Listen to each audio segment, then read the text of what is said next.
هتسألوني عن التفتيح، هقول لكم عن 3 حاجات. اول حاجة هي الكركديه، تاني حاجة العرق سوس، تالت حاجة القهوة.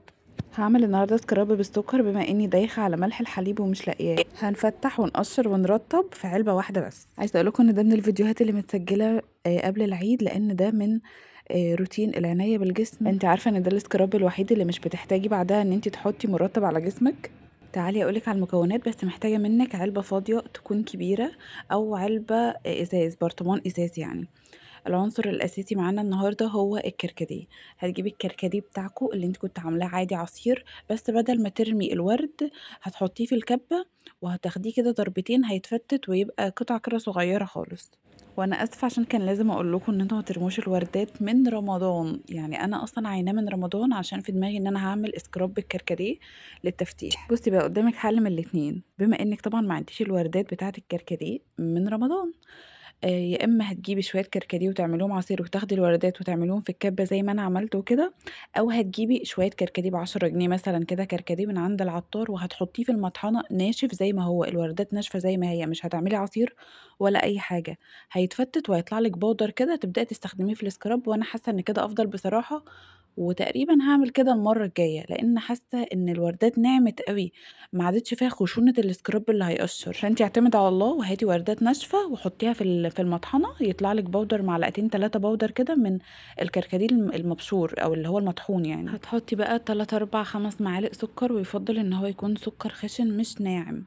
يعني لو لقيتي السكر القديم بتاع التموين مثلا بتاعكم، اللي هو بتبقى المربعات بتاعته خشنة، لأن هو لسه مش، ما هوش هيفضل خشن كده، هو يعني هينعم شوية مع المكونات اللي حواليه. يعني إحنا لسه هنحط مرطب وهنحط نشا زي ما أنتِ شايفة كده.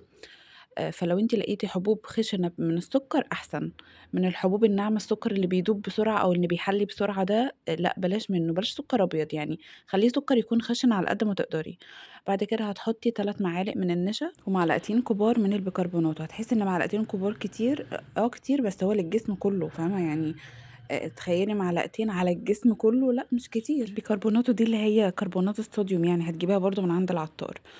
وهتحطي حوالي إيه 4 بامب كده من أي shower gel عندِك، بس أنا باستخدم فريدة، لإن هو ريحته حلوة أوي وثابتة أوي وقوية أوي وجميل، جميل، تحفة، تحفة، العشق ده. وبعد ما تقلبي هتحسي إن الكركديه طلّع اللون بتاعه اللي هو اللون الأحمر اللي هيدّيكِ التوريد للجسم.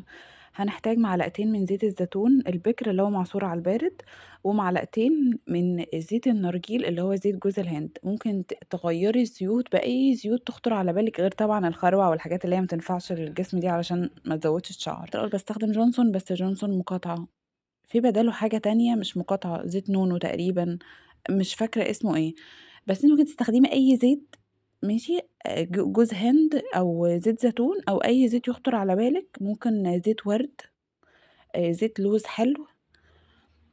أعتقد دول بس اللي ينفعوا للجسم يعني، علشان هيمشوا معاكِ في حوار التفتيح وتوحيد لون الجسم والحاجات دي. بُصي بقى طريقة الاستخدام طبعًا أنتِ عارفاها، بتاخدي شاور بمَيّة سخنة بحيث إن المسام بتاعتك تتفتح وتعرف تستفاد من النشا ومن الكركديه ومن البيكربونات وكده يعني.